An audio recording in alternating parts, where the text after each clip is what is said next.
Raoul les oursons, c'est l'ours mythomane. Aujourd'hui, nous nous retrouvons pour le premier épisode de Concept. Bon, je vais arrêter ma voix de séducteur Eco Plus et Raoul les oursons, c'est l'ours mythomane. Ça fait longtemps qu'on s'est pas vu. Bon, j'ai pas trop d'excuses pour cette absence. On va juste dire que j'ai passé une longue passe qui m'a...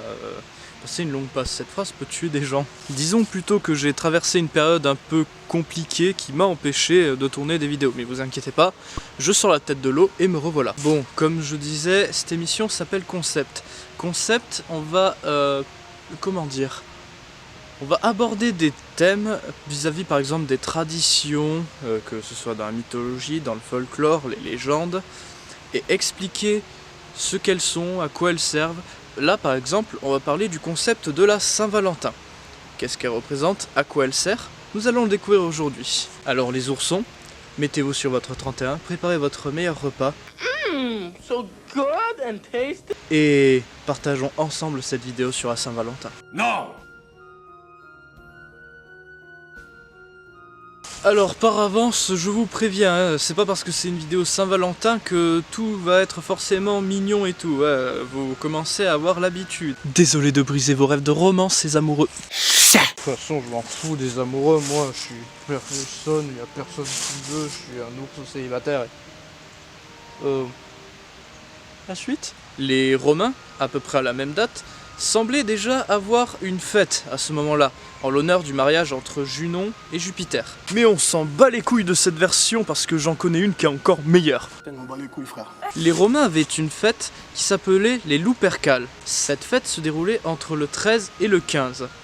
Et elle était censée rendre hommage à la louve qui avait allaité Romulus et Rémus. Pour ceux qui n'écoutaient pas au collège, c'était les deux fondateurs de Rome. Cet événement était censé apporter la pureté et la fertilité aux Romains. La fête se déroulait ainsi. 12. Prêtres sacrifiaient des boucs dans la grotte dans laquelle vivait la louve. Les jeunes hommes ensuite étaient enduits du sang des boucs. Oui, la romance commence déjà à se barrer en couille, vous voyez. Ensuite, ils prenaient des lanières de peau des boucs sacrifiés. Et ensuite, les jeunes hommes poursuivaient les femmes dans la ville en leur donnant des coups de lanière. Ce qui était censé leur apporter la fertilité, apparemment. Oui, c'est... Oui. J'ai des goûts très particuliers. Au final, les lettres, le chocolat, tout ça, c'est pas une si mauvaise chose en fait. Plus tard, on remplaça la romance de l'ancienne fête par une fête un peu plus tranquille, où on tirait un jeune homme et une jeune femme au hasard. Pas tiré évidemment sexuellement parlant. C'est rigolo, ouais. Ça suffit. Et à l'issue de ce tirage au sort, les deux jeunes tourtereaux choisis par le hasard se mariaient. Je sais bien que l'amour de base c'est hasardeux, mais je pense pas que sur un tirage au sort ce soit la meilleure des choses. Vers l'an 494, le pape Gélas, ou Gélas, je sais pas comment on dit, enfin bref, c'est le premier qui portait ce nom, Gélas Gélas Ier, fera à nouveau remplacer la fête et mettra pour le rite de la purification la chandeleur, et pour la fête des amours et du mois de la fertilité, donc la fête de la belle, la Saint-Valentin. Et si je vous ai déjà détruit votre vision de la Saint-Valentin...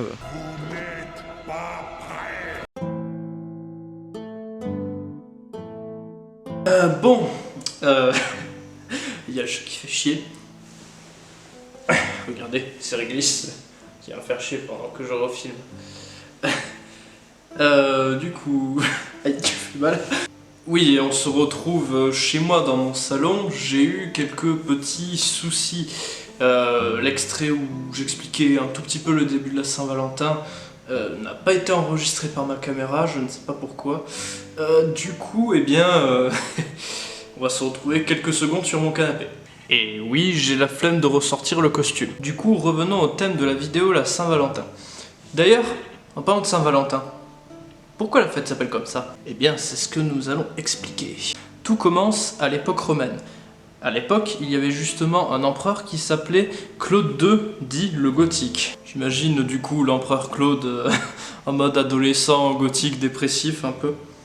Et j'ai le chat qui se frotte toujours à mes pieds. Par moments il doit se frotter contre le pied, ça doit légèrement bouger au niveau de la caméra. Mais cet empereur, Claude II le Gothique, était pas très sympa. Et cet empereur a décidé de tout simplement interdire le mariage. Ouais, parce que les hommes après ils veulent plus partir à la guerre, parce qu'ils sont attachés à leurs femmes. De toute façon l'amour c'est de la merde. Mais derrière cette imitation foireuse, eh bien il y a un fond de vérité. Claude II refusait de marier les jeunes couples, tout simplement parce que les hommes refusaient plus facilement de partir à la guerre parce qu'ils avaient une femme à la maison.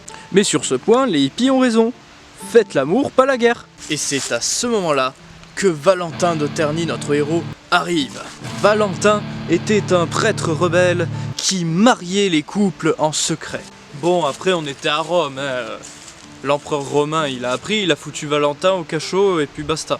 Mais après avoir été envoyé en prison, il rencontre une jeune fille nommée Julia, la fille du geôlier. Cette jeune fille est aveugle et elle demande au prêtre de lui décrire le monde. Ce qui veut dire, vu qu'on est au courant qu'elle a un père, et de toute façon tout le monde a plus ou moins un père ou un géniteur, son père lui a jamais décrit le monde. Je sais pas, je trouve ça aberrant. Et évidemment, à force de lui décrire le monde et sa beauté, eh bien, la petite Julia tombe amoureuse de notre Valentin. Et l'amour lui rend la vue, c'est pas incroyable ça? Incroyable du cul, monsieur pot de beurre. Bon, et là, Claude II, qui aimait pas les chrétiens, il apprend le miracle. Allez hop, exécution de Valentin, on n'en parle plus. Et Valentin devint un martyr.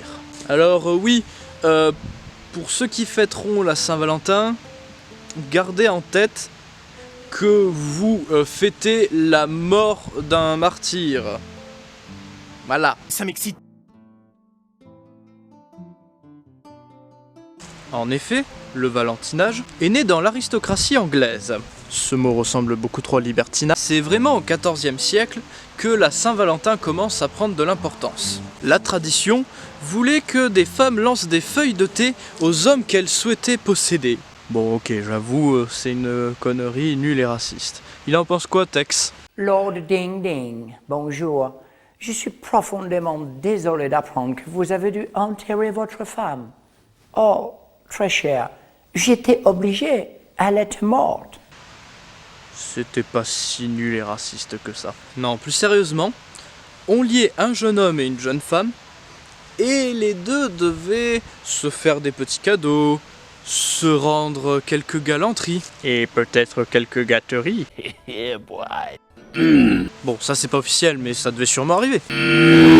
Et apparemment, il y avait une variante plus dans le peuple, où les femmes se cachaient dans la ville, et les jeunes hommes partaient à leur recherche, et ils se mariaient avec la première qu'ils trouvaient. Encore une fois, je trouve ça moyen, hein. Ça me rappelle l'autre émission nulle là sur TF1, la mariée dès le premier regard ou un truc comme ça, je crois. C'est peut-être même pas TF1, j'y connais rien, la télé je la regarde plus. Sauf pour certaines émissions, genre Les Jupons de l'Histoire, même si c'est malheureusement Christine Bravo qui présente, ou même des fois Secret d'Histoire, c'est intéressant. Et avec le temps, la fête a fini par se répandre un peu partout, et les couples égoïstes en ont fait une fête pour eux. Merde, c'était une fête pour célibataires avant, vous faites chier. On fait comment nous? Bon, je dis juste ça parce que je suis jaloux. Bon, normalement, c'est le moment où je vous présente un peu la pérennité qu'a gagné, normalement, les créatures, les héros, etc. Mais il y a beaucoup trop d'œuvres qui traitent à propos de la Saint-Valentin, et elles sont pas toutes forcément très pertinentes. C'est pour ça qu'à la place, je vous propose quelques petites fun facts sur la Saint-Valentin. Première fun fact, les oiseaux se reproduisent à peu près à cette période-là de l'année, justement, vers la Saint-Valentin. Et les cygnes, du coup, c'est le moment où justement ils se lient pour la première fois et restent ensemble à vie. En y réfléchissant bien, l'homme c'est la chimère de la nature. Hein. On fait une fête où ça copule un max le jour où les oiseaux se reproduisent. Nos organes sont assez similaires à celui du cochon, et on peut se greffer des parties de cochon ou du moins des organes de cochon dans notre corps. Et notre ADN est à 50% identique à celui d'une banane. Tu veux une banane? Non merci.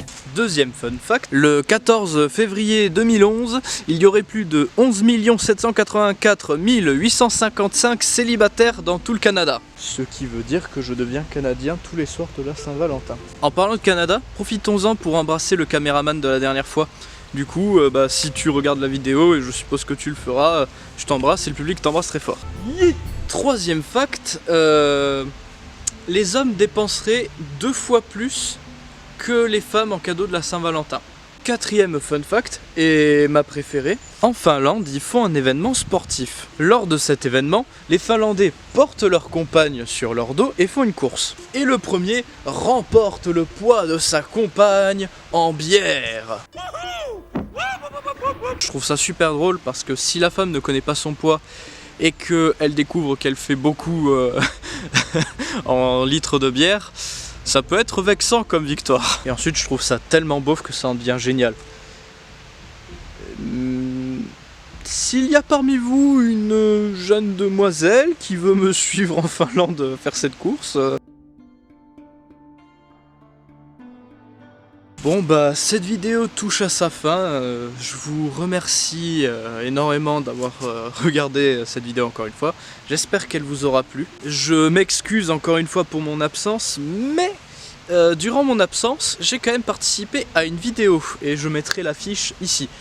Allez voir ces gens-là, ils sont extraordinaires. Quant à moi, j'en profite pour passer un petit message. Je n'aime pas la Saint-Valentin, du moins... ce qu'elle est devenue. Je trouve que c'est devenu une fête un peu trop commerciale et en toute honnêteté, vous attendez simplement la Saint-Valentin pour offrir un cadeau à votre copain ou votre copine. Et pourquoi pas, après vous faites comme vous voulez, hein, je vous propose quelque chose, décidez de changer un peu les choses durant la Saint-Valentin. Comme vous avez vu dans cette vidéo, à l'origine, la Saint-Valentin était plutôt réservée aux célibataires. Pourquoi pas, je sais pas, une solution que je trouve sympa, c'est par exemple... chaque couple prend un ami qui est célibataire et essaie de leur organiser une soirée pour le 14. Et qui sait, peut-être que ça peut marcher. Ou même si vous faites pas ça et que vous êtes célibataire et que vous n'arrivez pas à trouver quelqu'un pour la Saint-Valentin, je vous propose quelque chose de tout aussi simple. L'amour, c'est un terme large. Donc, lors de cette fête, profitez-en pour partager votre amour envers votre mère, que vous aimez tant, envers votre famille, des amis que vous appréciez énormément, votre chien, votre chat. Après, si vous voulez passer une Saint-Valentin classique, que grand bien vous fasse. Et si vous êtes heureux, tant mieux pour vous et je suis très content pour vous. Tiens d'ailleurs, en parlant d'amour, c'est l'anniversaire de ma mère juste avant la Saint-Valentin. Dans les commentaires, souhaitez-lui bon anniversaire s'il vous plaît. Bon allez, je vous retiens plus. Lâchez un like, abonnez-vous, partagez, commentez, et je vous dis à la prochaine. Graou les oursons.